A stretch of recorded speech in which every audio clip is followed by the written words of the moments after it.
अब मुगलों के वंशज हमें बताएंगे कौन भीतरी या कौन बाहरी। बताइए।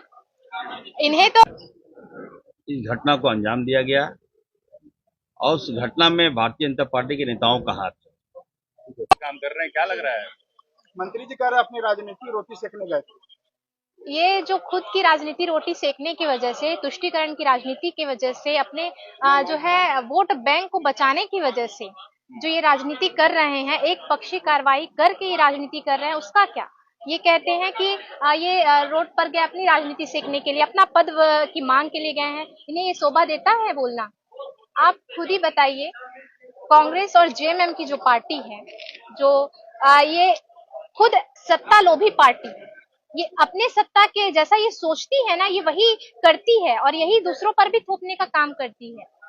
भारतीय जनता पार्टी में एक कार्यकर्ता का पद ही सर्वोच्च पद होता है, वो इन्हें नसीब होने वाला नहीं है, इसीलिए ये ऐसे बातें कर रहे हैं, अनगढ़ बातें कर रहे हैं। इरफान अंसारी बोल रहे हैं कि छत्तीसगढ़ से आया हुआ आदमी यहाँ पर क्या करेगा, माहौल देखिए, बिगाड़ रहा है यहाँ पर।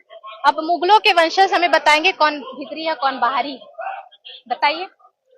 इन्हें तो खुद इनको जवाब जो है हमारे राज्य की जनता दे रही है, वो अपना हक मांग रही है, अपना अधिकार मांग रही है। आदिवासी आज हमारे भाई बंधु आंदोलन कर रहे हैं, उन पर ध्यान दीजिए। आप अभी सत्ता में हैं, आपको अपने काम पर ध्यान देना चाहिए, ना कि बयानबाजी करके अपना कद बढ़ाना चाहिए। ये सिर्फ मीडिया में आने के लिए ऐसे बात करते हैं। इरफान अंसारी मुगलों के वंशज है क्या? बिल्कुल, ये तो जैसा बोल रहे हैं, जैसे इनके क्रियाकलाप है वो बता रहे हैं, हम नहीं, पूरे राज्य की जनता बोल रही है। कि दो भाई की लड़ाई में क्यों कूदने गए बीच में वहाँ पर भारतीय जनता पार्टी के नेता आग में घी डालने के लिए? पहली बात तो ये कि अगर ये सत्ताधारी हैं, सत्ता में बैठे हुए हैं, इनका कर्तव्य बनता है कि वहां पे जाए, वहां दोनों पक्षों से बात करे और सौहार्द की भावना के लिए जो है वहां कार्रवाई की जाए। ये तो उन्हें करना चाहिए। ये हमारे जो नेतागण हैं वो जाते हैं। और आपने पत्रकार में भी देखा, अखबारों में भी देखा होगा कि जैसे एक हिंदू जो समाज के एक भाई है हमारे, उन पर जो है लाठीचार्ज किया गया। कितना बर्बरता पूर्ण जो है लाठी उन पर जो है अमानवीय तरीके से उन पर जो है लाठी बरसाई गई। तो ये आपको लगता नहीं कि ये एक पक्षीय कार्रवाई है?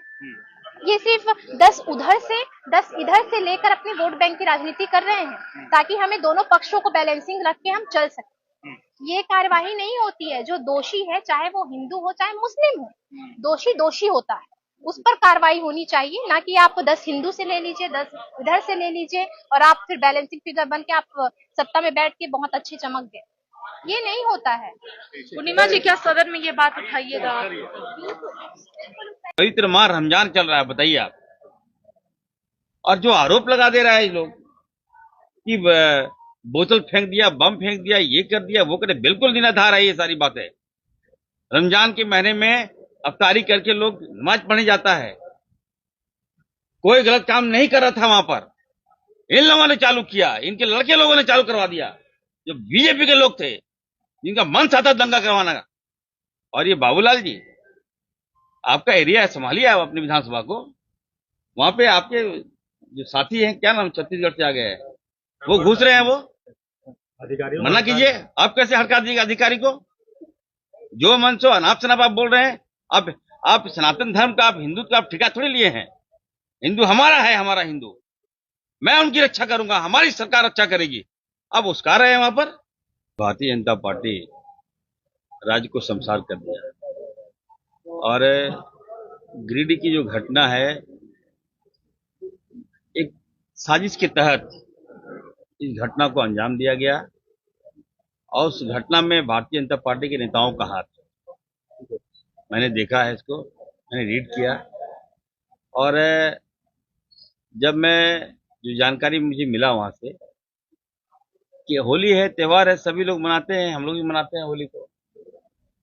और जब प्रशासन ने रोका, दो रास्ते हैं वहां पर, एक मात्र छोटा गली है और बगल में बड़ा चौड़ा सड़क है। कितना 6 फीट का सड़क होगा एक, और एक जगह 40 फीट का सड़क है। तो प्रशासन ने रोक दिया कि भाई आप है जो बगल में ही बड़ा रोड है वहां से ले जाइए, आपके पास बहुत बड़ा हुजूम है, भीड़ है। तो वहां एक साजिश के तहत बीजेपी का नेता, कोई साहू है, मैं बताना चाहता हूँ, उसने कहा कि नहीं हम इधर से ही जाएंगे और मैं बार बार कहना चाहता हूँ, राज्य की तमाम जनता जान रही है कि हमारी सरकार, हमारी हेमंत सोरेन जी की सरकार, महागठबंधन की सरकार, सबकी रक्षा करने के लिए हम लोग बने हैं। अनाप शनाप आप बोल दे रहे हैं, लग रहा है अरे भाई क्या कहते हैं, लकड़ी टूट गया ऐठन नहीं गया। बाबूलाल जी, रघुवर दास जी, आपका समय समाप्त हो गया, जनता ने रिजेक्ट कर दिया आपको। झारखंड का माहौल मत खराब कीजिए, यहाँ का माहौल हम लोग खराब नहीं होने देंगे। मुझे काफी मुझे काफी अफसोस है कि रमजान जैसे पवित्र महीना में आप आरोप लगा दिए। और पुलिस भी, मैं कहना चाहता हूँ, जो एफआईआर में देखा है, मैं मुख्यमंत्री से बात करूंगा, जो भाजपा के नेता ने कहा वही एफआईआर में आपने लिख दिया। ऐसा नहीं होना चाहिए। दोनों धर्म हमारा है, दो भाई हमारे हैं, दो भाई लड़ते हैं, तो मेरी जवाबदेही बनती है कि मैं वहां जाऊं और वहां मामला शांत कराऊं। और ये भी मैं कहना चाहता हूं, जो दोषी है, जो जिसने इस घटना को अंजाम दिया है, उस पर कार्रवाई हो। मंत्री जी, भाईचारगी को मैं नहीं बिगड़ने दूंगा। क्या